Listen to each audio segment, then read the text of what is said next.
आपका घर तो काफी पुरस्कार, बल्कि ये कहना चाहिए कि काफी डरावना है। जी हाँ, इस घर को खरीदने की वजह इसका पुरस्कार होना ही था, इसीलिए मुझे ये घर पसंद आया। फिर ये घर आबादी से थोड़ा हटकर है, लिहाजा मुझे यहाँ कोई डिस्टर्ब भी नहीं करता, सल्यान ने कहा। तन्हाई से आप घबरा नहीं जाते सल्यान साहब?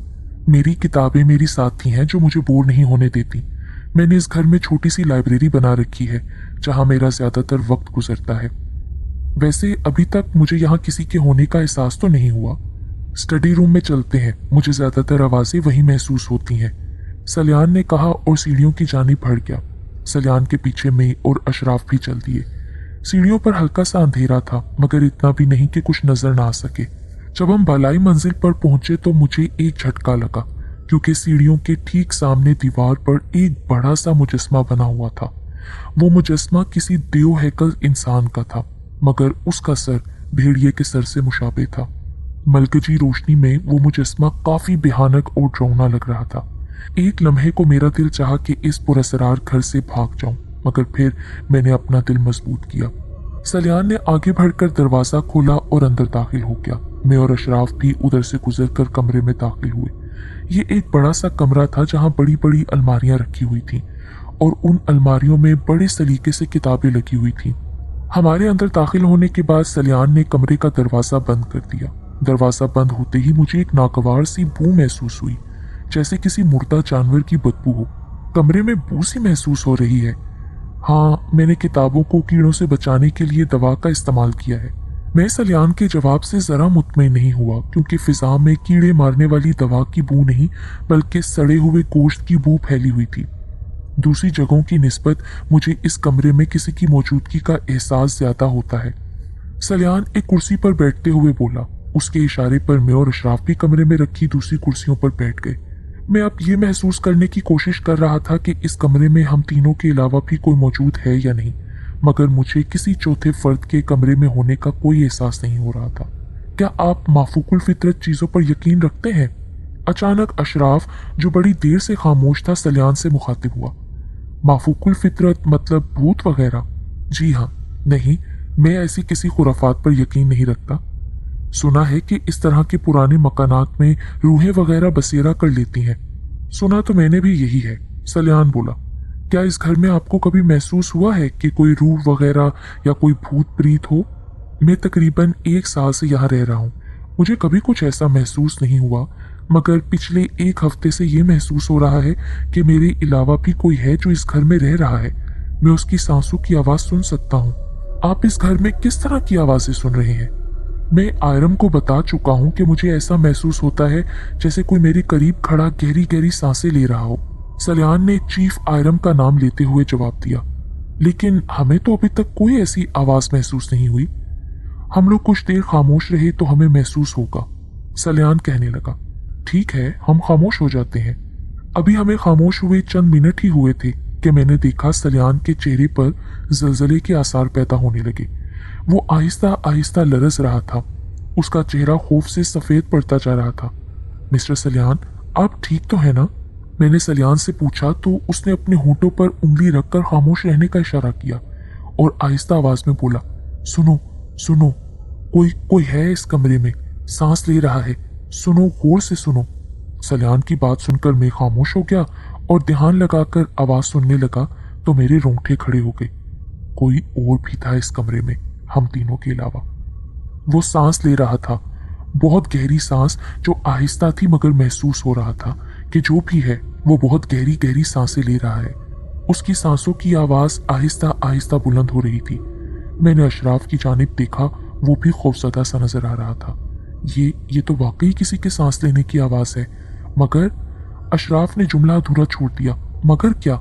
मैंने बेकरारी से पूछा। मगर ये किसी इंसान की सांस की आवाज तो नहीं लग रही। अजीब सी खरखराहट है। हाँ, ऐसा लग रहा है जैसे कोई भेड़िया सांस ले रहा हो। मैंने अशराफ की बात की तायद की और फटी फटी आंखों से चारों तरफ देखने लगा, मगर मुझे हम तीनों के अलावा इस कमरे में कोई और जीरू नजर नहीं आई। मुझे अपने रोंगटे खड़े हुए महसूस होने लगे। खौफ के मारे मेरा दिल फटा जा रहा था। मेरा दिल चाह रहा था कि मैं फौरन कमरे से भाग जाऊं, मगर मेरे पैर मन भर के हो गए थे। मेरे कदमों ने आगे बढ़ने से इनकार कर दिया। सांस लेने की रफ्तार अब बहुत तेज हो गई थी। ऐसा लग रहा था कि कोई भेड़िया कहीं दूर से भागकर आया है और जोर जोर से हाँफ रहा है। मैंने अपनी पूरी कुव्वत को जमा किया और जोर से चीखा, कौन हो तुम और क्या चाहते हो? खर खर खर। मेरे सवाल के जवाब में कोई जोर जोर से गुर्राया। गुर्राहट की आवाज सुन के सलियान और अशराफ का जर्द पड़ता चेहरा मजीद जर्द पड़ गया और वो दोनों खौफ से लरसने लगे। जवाब दो, कौन हो तुम? मैंने बहादुरी का मुजाहरा करते हुए उस दिखाई ना देने वाली मखलूक को पुकारा। चुप हो जाओ, अल्लाह के लिए चुप हो जाओ, इसे इश्ताल मत दिलाओ। सलियान के मुंह से मिनमिनाती हुई आवाज बरामद हुई। जवाब दो, कौन हो तुम? तुम्हारी आवाज से महसूस हो रहा है कि तुम तकलीफ में हो। हमें बताओ, तुम्हें क्या तकलीफ है? हम तुम्हारी मदद करेंगे। खुदा के वास्ते चुप हो जाओ। आज से पहले कभी आवाज इतनी बुलंद नहीं हुई। मम मुझे डर लग रहा है। सलियान घिघियाते हुए बोला। आप खामोश रहें, मुझे इस अनदेखी मखलूक से बात करने दें। मुझे महसूस हो रहा है कि वो तकलीफ में है और उसे हमारी मदद की जरूरत है। प्लीज हमें बताओ, कौन हो तुम? हम तुम्हारी तकलीफ खत्म करने की कोशिश करेंगे। प्लीज हमसे बात करो। और फिर एक जोरदार चीख कमरे में गूंजी। हमें बताओ, तुम कौन हो और तुम्हें क्या तकलीफ है? मेरा खौफ अब खत्म हो चुका था। मैं निहायत बहादुरी से उस मखलूक से मुखातिब था। उसी वक्त एक और चीख कमरे में गूंजी। ऐसा लगा जैसे किसी भेड़िए ने खुशी में चीख मारी हो। कमरे में गूंजने वाली चीख के साथ ही सलियान जोर से हवा में उछला, मगर हैरत अंगेज तौर पर वो जमीन पर नहीं गिरा बल्कि फिजा में ही रुक गया और फिर तेजी के साथ किसी पंखे की तरह कमरे में घूमने लगा।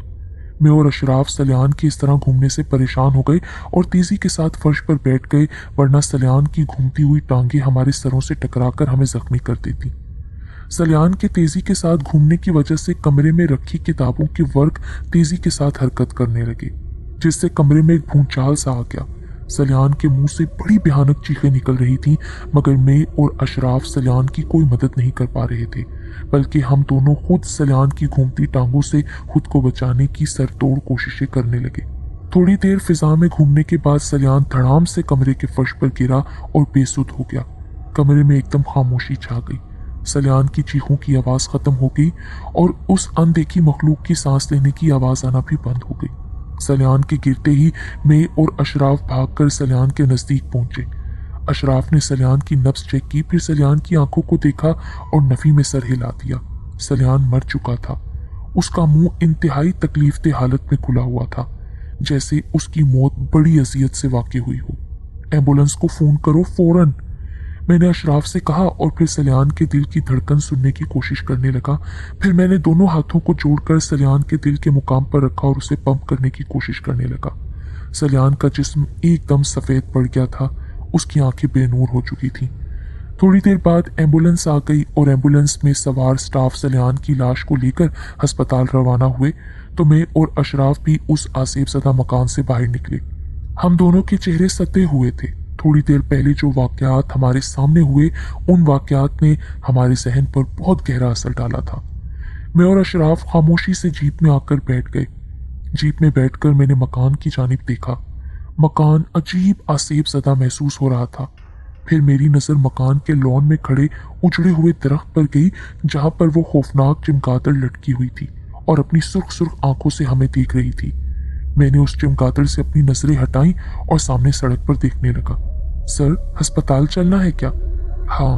15 मिनट की ड्राइव के बाद हम अस्पताल पहुंच गए। एम्बुलेंस हमसे पहले ही पहुंच चुकी थी। डॉक्टर याहिया सलियान की लाश का मुआयना कर रहे थे।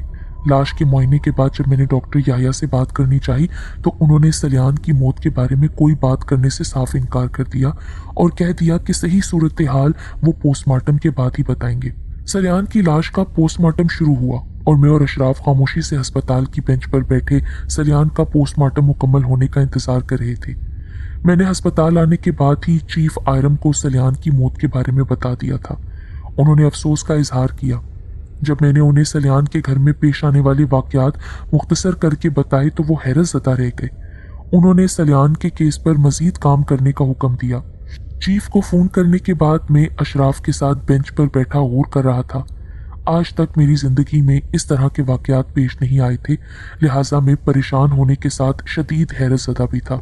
4 घंटे बाद सलियान का पोस्टमार्टम ख़त्म हुआ। डॉक्टर याहिया, मैं इंस्पेक्टर सैयद मोहम्मद कैसर सईदी हूँ और सलियान की मौत के बारे में आपसे बात करना चाहता हूँ। डॉक्टर याह्या काफी परेशान नजर आ रहे थे। डॉक्टर, सलियान की मौत की आखिर वजह क्या थी? मेरी पूरी मेडिकल की जिंदगी में ऐसा केस पहली बार आया है। क्या मतलब? कैसे हुई सलियान की मौत? सलियान के जिस्म में खून का एक कतरा भी नहीं था। खून का एक कतरा भी नहीं था मतलब? जी हाँ, हैरत की बात है, सलियान के जिस्म में खून नाम की कोई शय नहीं थी और इसी वजह से इनकी मौत वाक़ई हुई है। यानी सलियान के जिस्म का सारा खून किसी ने निकाल लिया था। अगर सलियान के जिस्म से खून निकाला जाता तो इसके जिस्म में कहीं तो सुराख जरूर होता, जैसे किसी सरिंज वगैरह का सुराख, मगर हमें सलियान के जिस्म पर कोई सुराख नहीं मिला। ऐसा लगता है जैसे किसी ने इनके जिस्म के अंदर पहुंचकर इनका सारा खून चूस लिया हो। पोस्टमार्टम की रिपोर्ट कब तक मिल जाएगी? पोस्टमार्टम की रिपोर्ट तो कल सुबह ही मिलेगी, डॉक्टर याह्या ने जवाब दिया। मैं उनसे बातचीत करके अस्पताल से बाहर निकला और जीप में बैठ गया। सर, अब कहाँ जाना है? शाम हो चली है और सलियान के घर में होने वाले वाकयात और सलियान की मौत ने जहनी तौर पर बहुत डिस्टर्ब कर दिया है, लिहाजा तुम घर जाकर आराम करो, मैं भी घर जाता हूँ। सुबह पोस्टमार्टम की रिपोर्ट देखने के बाद फिर अगली कार्रवाई का फैसला करेंगे। अशराफ अपने घर के सामने जीप से उतरा तो फिर मैं जीप ड्राइव करके अपने घर आ गया। मेरा सर तो दर्द से फटा जा रहा था, थकन से बुरा हाल था। घर पहुंचा तो लैला घर में नहीं थी। घर पहुंचकर मुझे याद आया कि आज लैला को एक सेमिनार में शिरकत करने के लिए जाना था। इस बारे में लैला ने सुबह ही मुझे इत्तला दी थी। लैला की गैर मौजूदगी मेरे लिए मजीद कोफ्त का बायस बनी। गर्म शॉवर लेने से मेरी थकन में थोड़ा सा आफाका हुआ। फिर मैंने अपने लिए चाय बनाई और चाय का कप लेकर बालकोनी में बैठ गया और सलियान की मौत और उस घर में होने वाले वाकयात पर गौर करने लगा। मगर मेरी समझ में कुछ नहीं आ रहा था कि वो दिखाई ना देने वाली मखलूक कौन थी और सलियान के जिस्म से उसका सारा खून कहाँ गायब हो गया। अभी फेडरल सेक्रेटरी के पीए मिस्टर जाइन की मौत ही मेरे लिए मौमा बनी हुई थी कि उनकी सांसें गायब हो गई थीं, और अब ये केस चीफ के दोस्त मिस्टर सलियान के जिस्म का सारा खून गायब हो गया है। कहीं ये दोनों वाकयात किसी एक ही केस की तो कड़ी नहीं है। मैं मुसलसल सोच में डूबा हुआ था। मैं बेड पर आकर लेट गया। थकन इतनी शदीद थी कि मुझे फौरन नींद आ गई। रात को ख्वाब में भी मुझे सलियान के घर में होने वाले वाकयात ही नजर आते रहे। मेरे मोबाइल की घंटी मुसलसल बज रही थी। मेरी नींद मोबाइल के मुसलसल बजने वाली घंटी की आवाज से खुल गई। कुछ देर मैं बेसुध लेटा रहा। कमरे में नाइट बल्ब चल रहा था। लैला मेरे बराबर लेटी हुई थी। शायद वो किसी वक्त सेमिनार से वापस आ गई हो और मुझे सोता देखकर उसने मुझे डिस्टर्ब करना मुनासिब नहीं समझा। आखिरकार मोबाइल की करख्त घंटी की वजह से लैला की आंख भी खुल गई। किसका फोन है? देख लो भाई। हाँ हाँ, देखता हूँ। मैंने मोबाइल स्क्रीन पर नजर डाली तो अशराफ का नाम चमक रहा था। हाँ अशराफ, क्या बात है? कैस कैस? अशराफ की डरी डरी आवाज मेरे कानों से टकराई तो मैं बेसाख्ता उठकर बैठ गया। क्या बात है अशराफ, खैरियत है ना? कैस, तुम फौरन मेरे घर आ जाओ। क्या बात है अशराफ, क्या हुआ? तुम खैरियत से हो ना? कैस कैस, वो मनहूस चमगादड़ इस वक्त मेरे घर के सामने लगे दरख्त से उल्टी लटकी मुझे घूर रही है। क्या? हाँ कैस, तुम जल्दी से मेरे घर आ जाओ, मुझे बहुत डर लग रहा है और मैं इस वक्त अपने घर में बिल्कुल तन्हा हूँ। भाभी कहाँ है? वो अपने भाई के घर गई हुई है। प्लीज कैस, तुम मेरे घर आ जाओ, मैं 2 मिनट में आ रहा हूँ, मैंने बिस्तर से नीचे उतरते हुए कहा। क्या बात है, खैरियत तो है ना? अशराफ के घर में कुछ गड़बड़ है, मैं वहां जा रहा हूँ, मैंने जीप की चाबी उठाते हुए कहा। साथ ही दीवार पर लगी घड़ी पर नजर दौड़ाई। रात के 3 बज रहे थे। क्या हुआ अशराफ भाई को? कुछ नहीं पता, अशराफ ने कुछ नहीं बताया, वो घर में अकेला है। भाभी कहाँ है? लैला ने अशराफ की बीवी का पूछा। अशराफ की बीवी और लैला की अच्छी खासी दोस्ती है। अशराफ की शादी को 11 साल हो गए हैं, मगर वो अभी तक औलाद की नेमत से महरूम था। भाभी अपने भाई के घर गई हुई हैं। हाँ, उनके भतीजे की शादी होने वाली थी ना, इसी सिलसिले में वो अपने भाई के घर गई होंगी, लैला ने जवाब दिया। मैं लैला को बाय कहता हुआ घर से बाहर निकला और जरा सी देर में अपनी जीप में बैठा। अशराफ के घर की जानिब रवाना हो गया। रात के 3 बजे काहिरा की सड़कें सुनसान हो रही थी। कोई इक्का दुक्का गाड़ी रोड पर रवां दवां थी। मैं अशराफ के घर पहुंचा और मैंने घंटी बजाई। साथ ही अशराफ के घर के करीब खड़े दरख्त की शाखों की जानिब देखा तो मैं खौफजदा हो गया। सलियान के घर के सामने लगे दरख्त पर बैठी हुई चमगादड़ इस वक्त अशराफ के घर के सामने लगे दरख्त की एक ऊंची टहनी पर बैठी अपनी सुर्ख सुर्ख आंखों से मुझे घूर रही थी। मैंने उस चमगादड़ की खून टपकती निगाहों से बचने के लिए अपनी आंखें नीचे कर ली। उसी वक्त दरवाजा खुला और अशराफ दरवाजे में नजर आया। उसने जल्दी से मेरा बाजू पकड़ा और मुझे घर के अंदर लेकर दरवाजा बंद कर दिया। अंदर पहुंचकर मैंने जब अशराफ की जानिब देखा तो मैं थक से रह गया। कुछ देर पहले अच्छा खासा मैंने उसको ड्रॉप किया था, मगर इस वक्त जो अशराफ मेरे सामने खड़ा था वो बरसों का बीमार मालूम हो रहा था। चेहरा स्याह पड़ गया था, उसकी आंखें अपने हलकों से बाहर निकली हुई मालूम होती थीं। उसके चेहरे पर खौफ के आसार थे।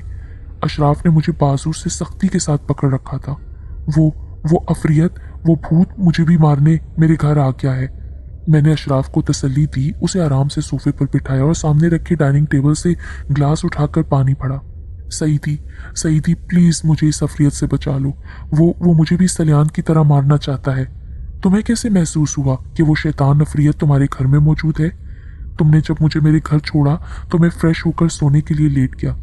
हबीबा अपने भाई के घर गई हुई है, इसलिए घर में मेरे अलावा कोई नहीं था। लिहाजा मैं एक गिलास दूध पीकर सोने के लिए लेट गया। अभी मुझे लेटे हुए कुछ ही देर हुई थी कि एक तेज चीख नुमा आवाज से मेरी आंख खुल गई। वो चीख नुमा आवाज इतनी करख्त और भयानक थी कि एक लम्हे को मैं लरस गया। आवाज मेरे घर के बाहर से आई, लिहाजा मैंने दरवाजा खोलकर बाहर देखा तो मुझे वो मनहूस चमगादड़ नजर आई जो सलियान के घर के बाहर दरख्त पर उल्टी लटकी हुई थी। वही चमगादड़ मेरे घर के बाहर भी बैठी मेरे घर को घूर रही थी। मैं घबरा कर घर में वापस आ गया और मैंने दरवाजा बंद कर दिया, मगर वो चमगादड़ मुसलसल चीखती रही। फिर मुझे एहसास हुआ कि मेरे अलावा घर में कोई और है, कोई और भी मौजूद है। तुम्हें कैसे महसूस हुआ कि तुम्हारे अलावा कोई यहाँ मौजूद है? मुझे वो लाल रंग की कोई शय नजर आई जो घर में इधर उधर फिर रही है, मगर इस चीज की रफ्तार इतनी तेज है कि मैं ये नहीं देख पाया कि वो क्या चीज है। अशराफ ने जवाब दिया तो मैं सोच में पड़ गया। फिर मैं सोफे से उठकर कमरे में टहलने लगा। मैं सोच रहा था तो अचानक मेरी नजर कमरे के कोने में पड़ी जहां खून की एक लकीर नजर आई। अशराफ, तुम्हें चोट लगी है क्या? नहीं, क्यों? वो देखो, कोने में खून पड़ा है। मैंने अशराफ को कमरे के कोने की जानिब इशारा करते हुए कहा जहां खून की एक बारीक लकीर नजर आ रही थी। नहीं, ये मेरा खून नहीं है। अशराफ अपने हाथों पैरों को देखते हुए बोला, कहीं भाभी को तो चोट नहीं लगी? हबीबा तो एक हफ्ते से अपने भाई के घर गई हुई है और इस दौरान मासी वगैरह भी काम पर नहीं आई। मेरे अलावा पूरे हफ्ते से घर में कोई और नहीं रह रहा। मैं खून के पास पहुंचा और अपनी उंगली खून पर रखी। खून ताज़ा था। ये तो ताज़ा खून है। तुम्हारे पास खून महफूज रखने वाली शीशी है? कुछ देर बाद मैंने अशराफ से पूछा तो अशराफ ने साइड पर रखी मेज की दराज खोली और उसमें से एक छोटी सी शीशी निकालकर मुझे दे दी। मैंने शीशी का ढक्कन खोला और उस ढक्कन की मदद से फर्श पर पड़ा खून उठाया और उस खून को शीशी में महफूज करके शीशी को ढक्कन लगाकर मजबूती से बंद कर दिया और शीशी को फिर अपनी जेब में रख लिया। खून की शीशी जेब में रखकर जैसे ही मैं अशराफ की जानिब मुड़ा, अशराफ को देखकर मैं धक से रह गया। अशराफ का चेहरा खौफ से सफेद पड़ता जा रहा था। वो टिकटिकी बांधे कमरे के कोने में देख रहा था। उसकी आंखों की पुतलियां ऊपर को चढ़ रही थी। वो शदीद खौफजदा नजर आ रहा था। अशराफ, क्या हुआ तुम्हें? वो शैतान वो शैतान आ गया। कौन? मैंने हैरत से पूछा, मगर इससे पहले कि अशराफ मुझे जवाब देता, ऐसे लगा जैसे कमरे में जलजला आ गया हो। एक सुर्ख रंग की शय अशराफ के गिर्द चक्कर लगाने लगी। वो शय इतनी तेजी से अशराफ के गिर्द घूम रही थी कि उस पर नजर नहीं ठहर रही थी। उस शय के इतनी तेजी से घूमने की वजह से कमरे में रखी चीजें उड़ उड़ कर जोरदार आवाज के साथ फर्श पर गिर रही थी। मैं कमरे में उड़ती चीजों से बचने के लिए दीवार के साथ फर्श पर बैठ गया और अपना सर अपने दोनों हाथों और टांगों के दरमियान दबा लिया ताकि कमरे में उड़ती चीजों की जरब से मैं बच सकूं।